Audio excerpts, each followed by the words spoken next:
let's move on to topic 10. And Marvin Hagler passing, unfortunately. A Brockton native, which is amazing. You know, a local guy here, a local legend, but really a boxer that, you know, came from one of the greatest generations of boxing, to be honest. Absolutely. Now, Marvin, I had to look this up. Marvin was actually born in Newark, New Jersey, but grew up in Brockton. I mean, we could take credit for him. He is a Brockton guy. So, yeah, it sucks to lose a guy like him. Only 66. And to lose a guy at that age is unfortunate. I don't remember seeing him you know, you see, unfortunately, some of these boxers really struggle with even speaking because of the head injuries and all that kind of thing. You know, so I don't remember seeing Marvin have that, you know, over the last few years. We haven't seen him a lot. I know he lives up in New Hampshire. I think he was over in Italy for a while, you know, and he was making movies and things like that. So I don't think he had the brain injuries from what I remember that other boxers had, probably because he was beating the hell out of everybody. Marvelous Marvin Hagler was awesome. I mean, you know, we're too young to remember watching his fights live. I was born in '84, right in the middle of his reign as middleweight champion. I think he held the title from '80 to '87 is what I saw. But just being a Massachusetts sports fan, he was part of the culture, right? In the mid-'80s, the Celtics were huge because they were so good with Bird and the Big Three. The Red Sox, they had that '86 team that obviously they lost the World Series. We don't have to get into that. But they were good in the '80s. The Bruins were good in the '80s. They had Ray Bork and Cam Neely was coming along.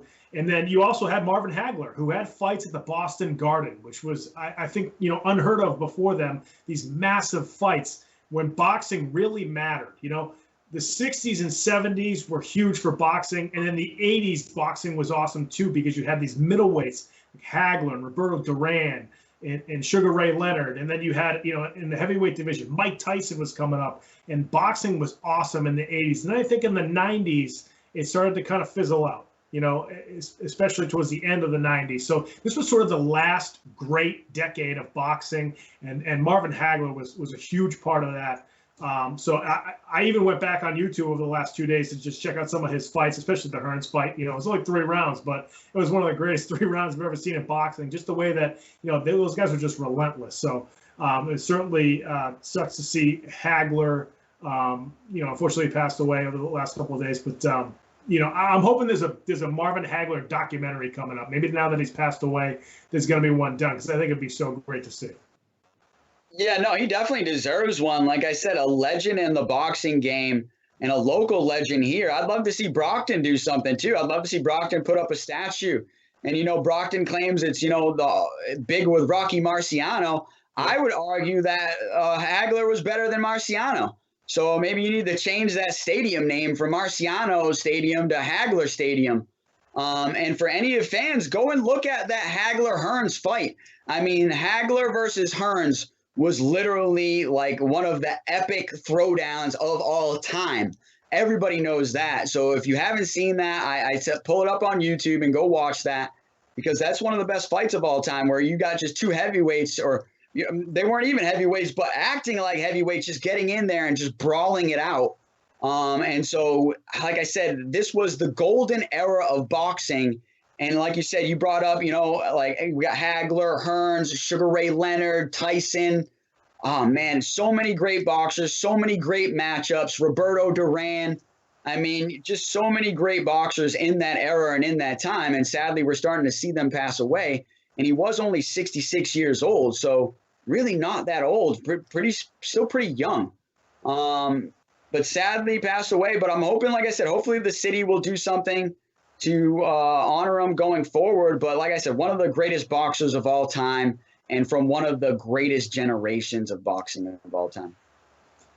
Yeah, you were mentioning the fight with Hearns and, you know, the middleweights just going at it right away. You know, we've seen over the last decade or so, you know, whenever boxing is trying to hype up a middleweight or a light heavyweight or one of these fights, you know, you go back and look at like Pacquiao versus Mayweather, and they're, you know, we've talked about it before, Mayweather's such a technical boxer where he, you know, he's more of a defensive fighter. So it's just not fun to watch, you know, and especially the first few rounds, the fighters just kind of dance around each other. And then you go back and you watch Hagler Hearns, and they just came out swinging right away in the middleweights. And it was awesome. And it was entertaining. And it's just so different now in boxing. I really wish we'd go back to that era of the 80s, but obviously the 70s were unbelievable, and the 60s were great as well. But the 80s was an awesome time for boxing as well. You had HBO coming up, doing all these fights and everything too. So unfortunately, it's not like that anymore, and we're certainly going to miss Marvin Hagler. Like I said, I hope there's a great documentary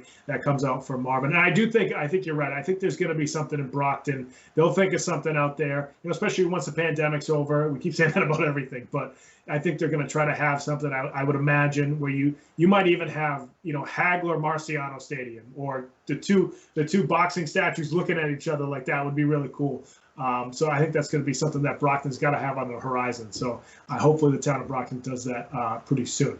But folks, that's all the time we have for Comeback Sports this week. Again, we want to thank Coach Mike Duhart for coming on. He was great. That was a lot of fun, not just talking about his team, which was great, and hearing about high school basketball during COVID and the pandemic and everything, but also going over March Madness. It's awesome to have you two coaches talking about the brackets and everything like that. So that was a fun segment. And our producer, Ben Kudo, has been working his tail off behind the scenes. It's a lot of work to get a third guest into this show, so he's doing a fantastic job as well. So folks, remember, our Twitter handles are at the bottom of the screen. Make sure you subscribe to Comeback Sports on YouTube. Happy St. Patrick's Day, everybody. We'll see you next time here on Comeback Sports. Have a good one.